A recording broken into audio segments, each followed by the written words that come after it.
Hello, friends, and welcome back to Weird Wednesdays. Tattooed Biker here with you. And tonight I've got two unsettling reports of real werewolf-like beings.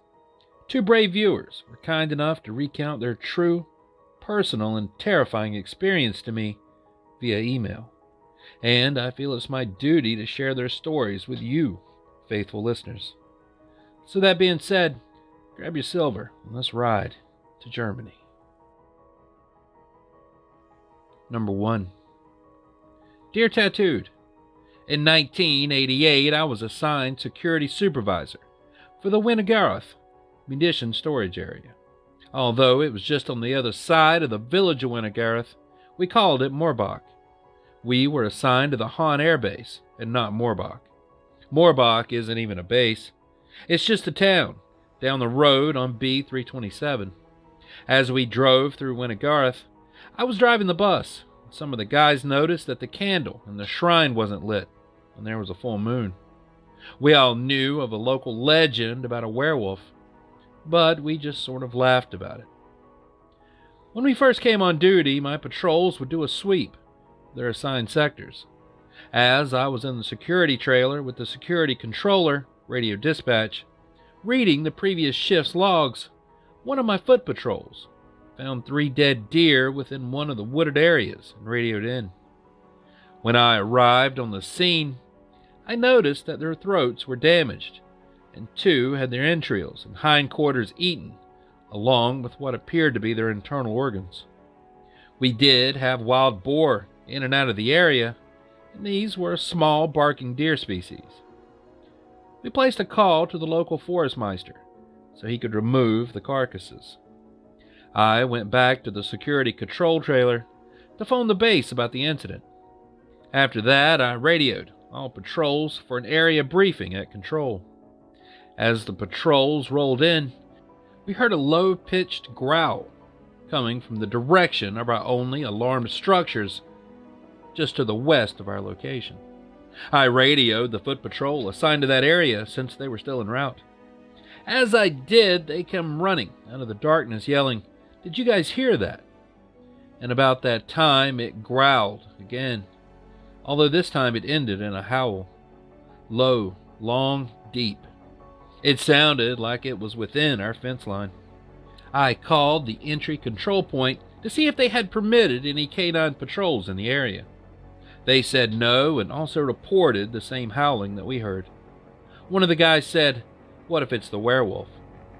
We all just kind of giggled, but then it howled again. This time from the center of the site, but this howl was completely unreal. It was so deep it vibrated you on the inside. Kind of hard to describe. I called the base and updated them that we had a breach of some kind. Sounded like some kind of animal. Maybe a large dog or something else. They stated that the forestmeister had been called and was on his way. I asked the patrols if they wanted me to turn on the area lighting. They said no. The area lighting usually just made matters worse, since they cast so many shadows and at the same time ruined your night vision. As it was with the full moon, we could see pretty good. I issued night vision scopes to 2 of the patrol leaders. They mounted on our M16s. I informed them that they didn't have permission to lock and load, since it was peacetime, well, the Cold War anyway. We carried our weapons with a loaded magazine. Weapon on safe with no round in the chamber. When it was about to get noisy, lock and load meant to charge your weapon, or jack a round into the chamber, and get ready to rock and roll. I took one of the foot patrols with me, and headed to the perimeter in case it tried to circle my guys. I went by the fallen deer to show the patrol. When we got there, I noticed that the 3rd deer had also been snacked on. I immediately called all the patrols. It had come back and fed on the 3rd deer. About that time, one of the mounted patrols had made contact and was pursuing a large, dark canine. We ran in a circular route as to try and outflank whatever it was they were chasing. The entry gate radioed me, saying that our canine patrol had arrived. I had them dispatched to the western fence line, since that's where we were all going. The pursuing patrol radioed, and it was turning towards the command trailer. Now here's the funny part. Alpha controlled radioed that he was locking down and wasn't opening his door till daylight. I took the foot patrol and headed to the fence line, since we had 2 patrols headed to control. The canine patrol was already there, and I dispatched him to the alarm structures to stand by. I did this since they were between control and the perimeter fence. When we got to the fence, I put one of the guys near it, and I, with the patrol leader, headed to a small hill to overwatch his position. I asked for status reports because I could hear a lot of yelling. They said it was coming towards us. I radioed control to turn on our sector lighting. Our area was mostly open, with trees on the right side. We switched off our scopes, and in that instant, we reached to turn off the units. Our guy on the fence started screaming. We turned just in time to see a huge dark mass clear our 9-foot fence. It quickly faded from our perimeter lighting and into the darkness. I asked for the area lighting to be turned off. I walked further up the hill and switched on my night scope. I looked in the direction it had run. Since the magnification was weak, I really didn't expect to see anything. But then I saw it. It was leaned up against a tree, looking at us, on hind legs, breathing heavily. I yelled 2 o'clock, 200 meters. Then it turned and faded into the trees. Only one other patrol leader saw it. It was now 2:30 a.m. The Forestmeister arrived at the entry gate. I had to sign him in. I asked the canine unit to foot patrol the fence, but the dog had retreated to his kennel and wouldn't come out.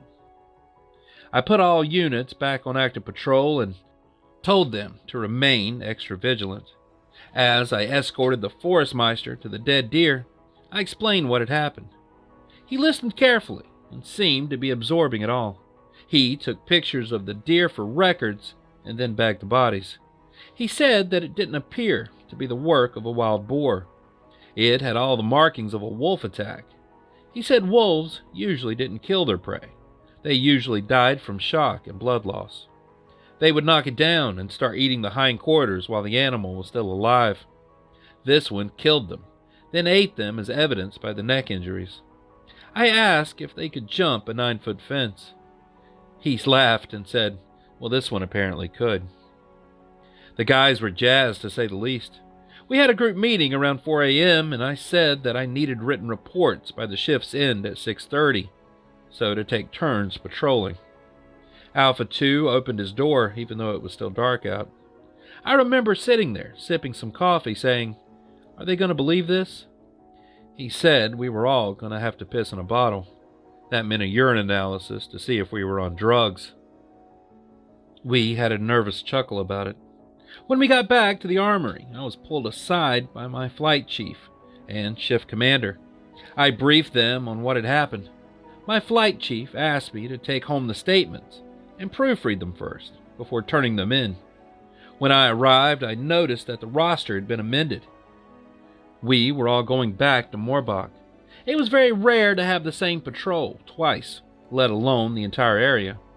On the bus ride out there, we were pretty much quiet.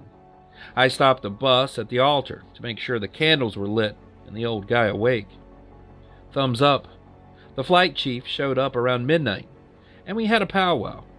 He said we had 2 choices. We could turn in the statements, but omit the werewolf references, or shred the statements and have me write in the logbook that a wild animal had killed some deer in the wooded area behind the ammo building, and that the Forestmeister had also been dispatched into Story.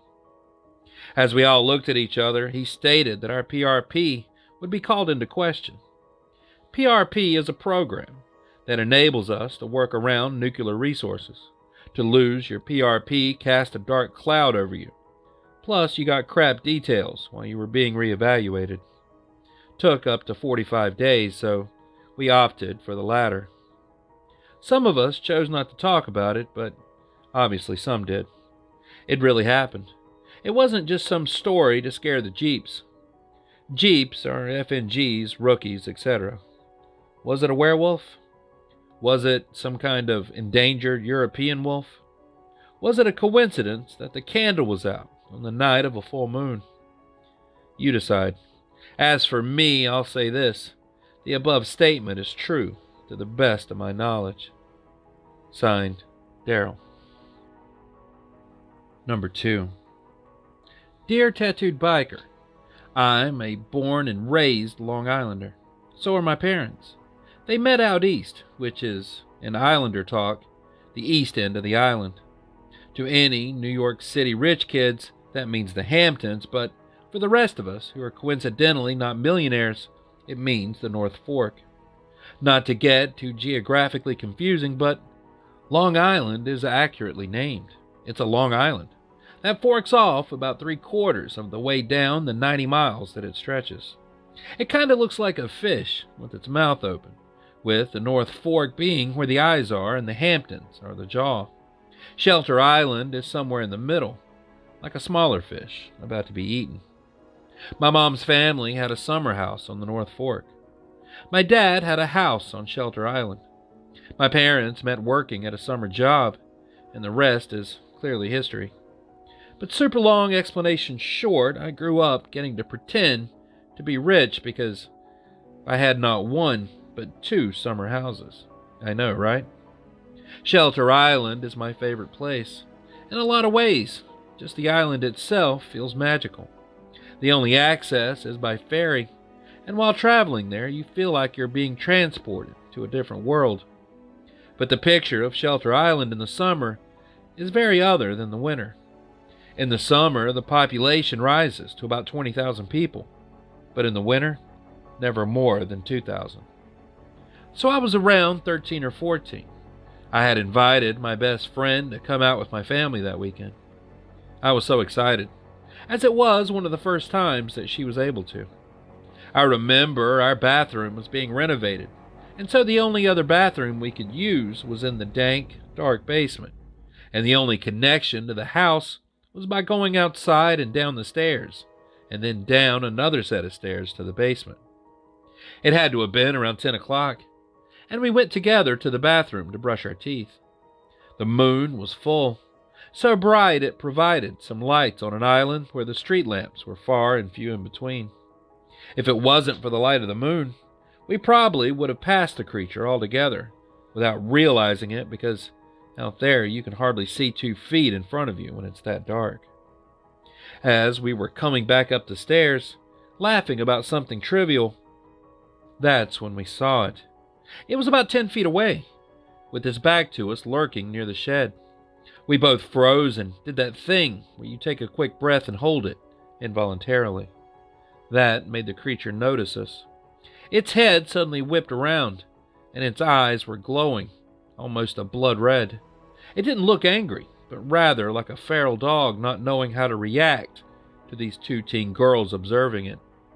Almost as if not to scare us, it slowly rose up to full size, which I would guess was around 7 feet. The whole time it never broke eye contact.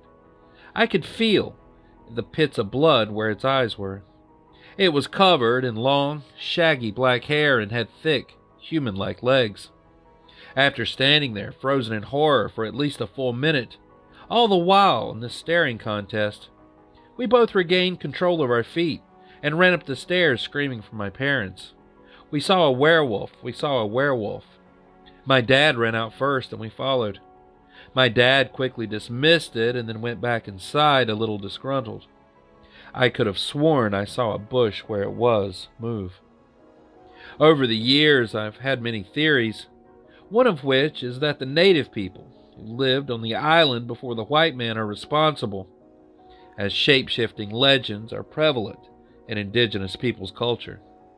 Maybe it's the descendants of the people who stole the land, cursed to turn under the full moon, choosing isolation to protect their secret, for 9 months out of the 12 anyway. Thanks for reading this, biker. Sincerely, Gina. And there it is. 2 true encounters with werewolf-like beings. What do you guys think? Were these, in fact, actual werewolves? Or maybe a cryptid, like the dogman or skinwalker? or merely a case of mistaken identity? I'd love to know your thoughts in the comments below. Thanks for watching. And until next time, stay curious, stay vigilant, stay safe, and I'll be seeing you on down the road a ways. Biker out.